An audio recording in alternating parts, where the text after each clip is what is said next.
Hello mọi người nha. Hôm nay anh em mình tụ họp lại đi đánh lan nè, làm chuyến nhật ký câu dạo. Nói chung là đi đánh lan có thú vui của nó lắm mọi người, lội bộ không à.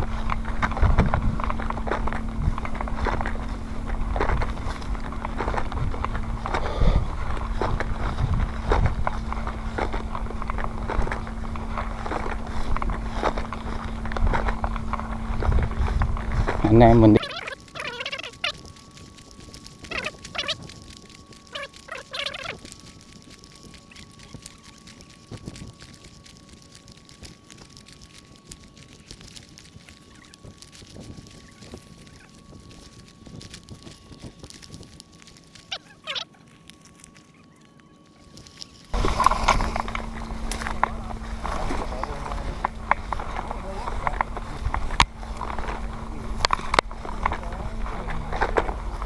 Ồ. Cái đường bên đó đó, đi vòng cái lại lên cái đầu ngay đĩa nè, băng qua, lấy xe chạy xuống lung vậy á. Đi ngay miễu hả? Ngay miễu hả chú? Cái miễu nào ta? Đấy có miễu hả?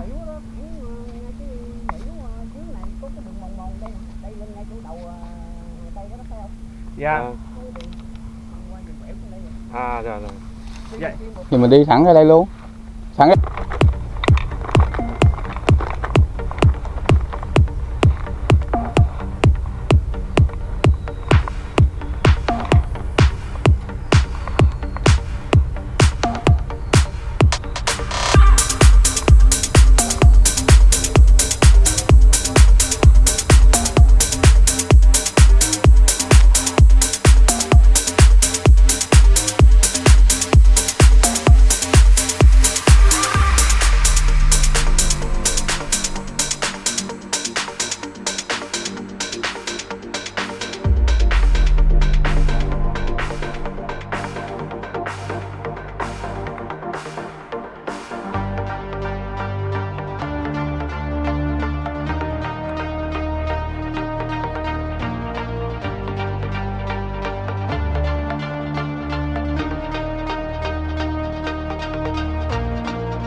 Rồi hello anh em nha, mình tới điểm mới nữa nha. Anh em đi đánh lan chạy vòng vòng có điểm nào đánh điểm đó.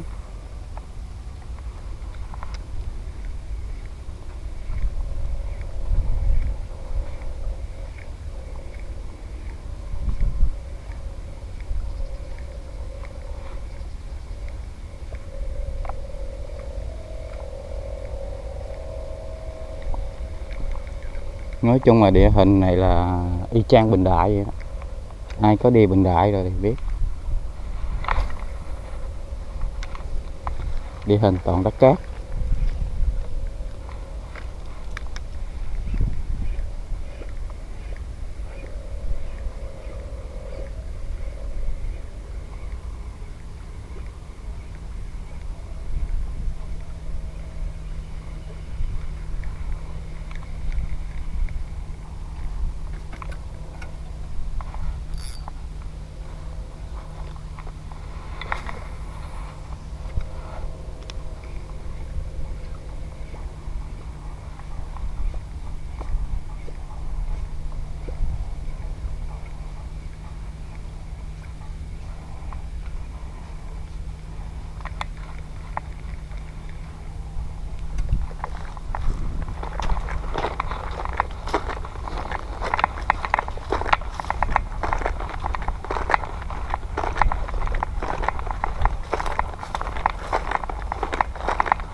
Cơ dính rồi.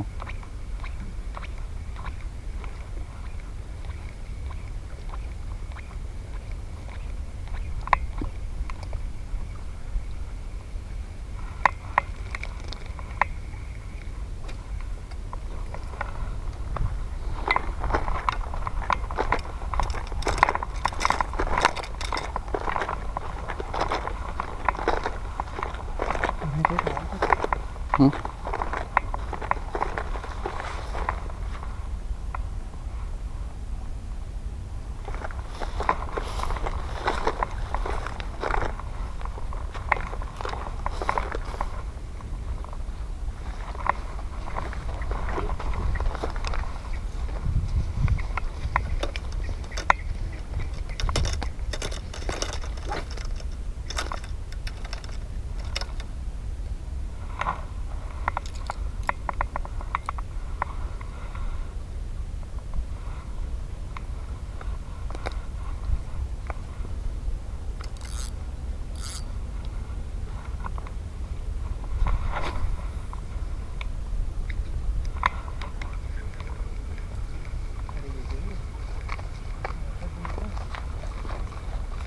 Thôi đi ra luôn mình ơi.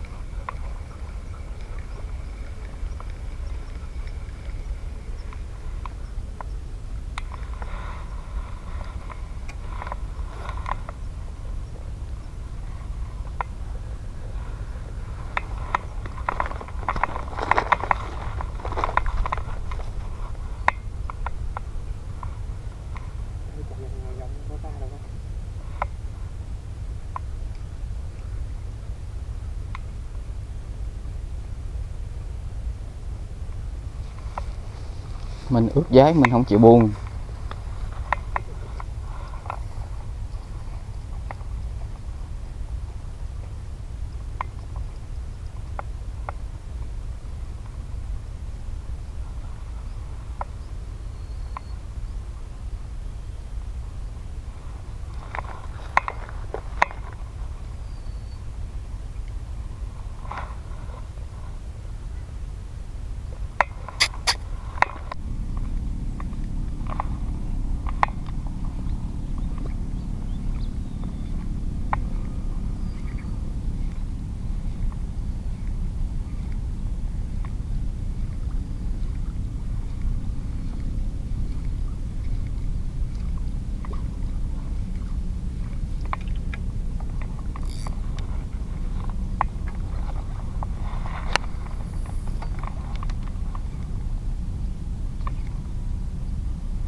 Lên con cá nha mọi người, câu lan sáng giờ.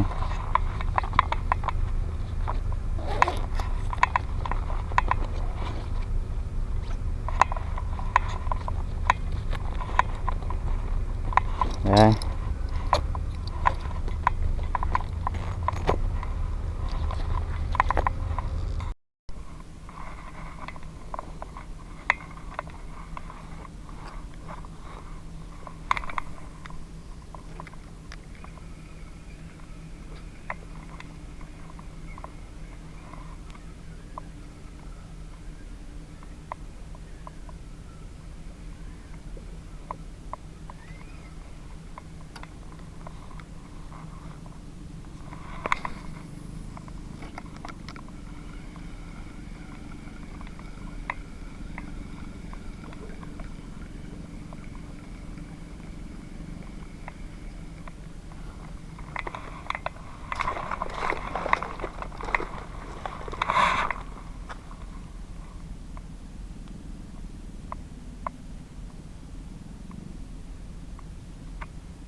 Nó dí theo luôn á. Ôi, mới xảy mọi người ơi.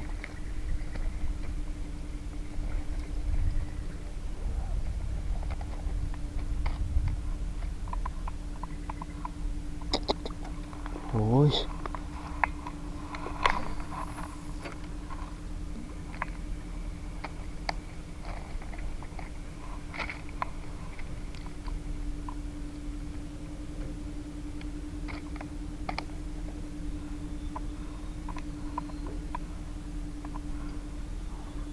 Chắc cũng cỡ cái con trong đó đó.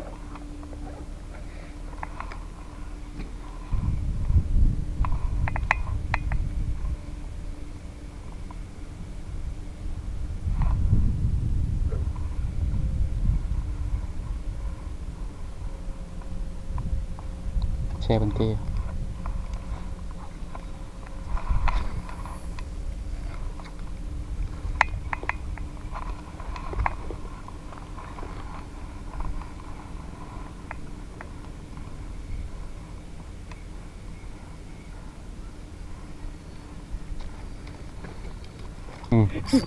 Đủ mà chém vãi lồn thật. Đâu má. Đâu. Con đầu tiên.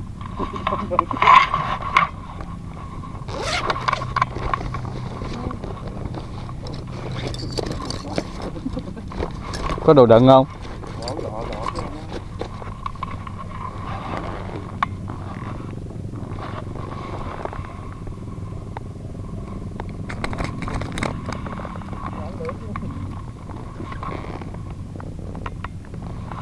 Rồi, con này nhỏ thả đi ha. Con ấy hả? Ừ. Bắt luôn đi anh. Bỏ đỏ nha. Đỏ.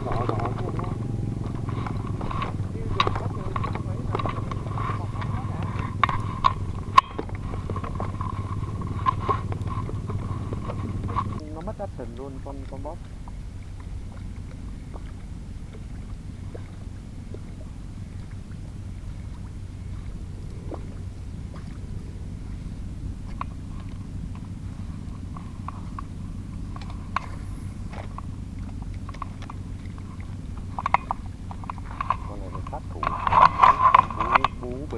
Con đơ mấy con skiller. Con skiller nhỏ.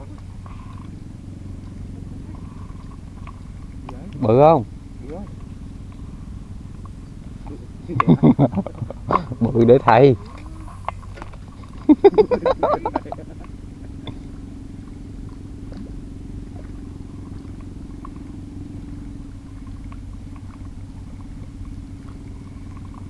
Con gỡ cái bún trong đầm luôn con.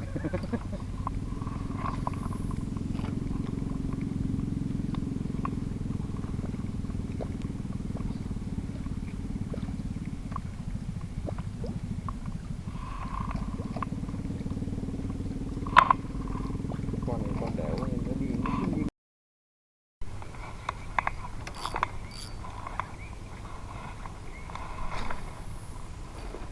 Trời ơi.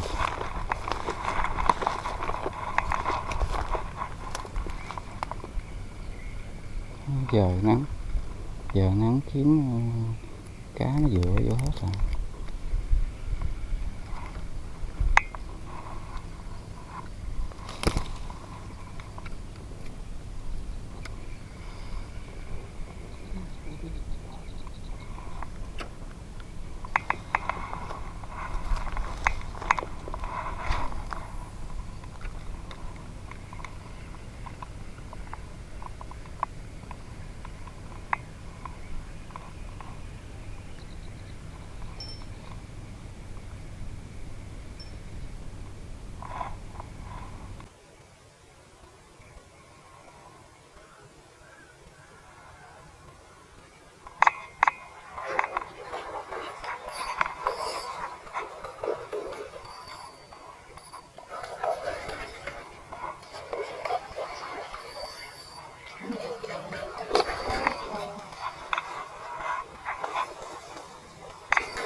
Ui. Rồi. Nó dành luôn con mồi luôn à.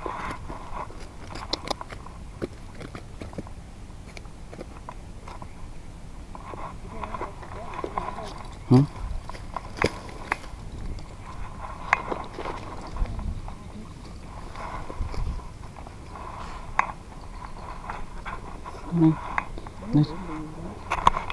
Nó dành luôn con mồi luôn rồi.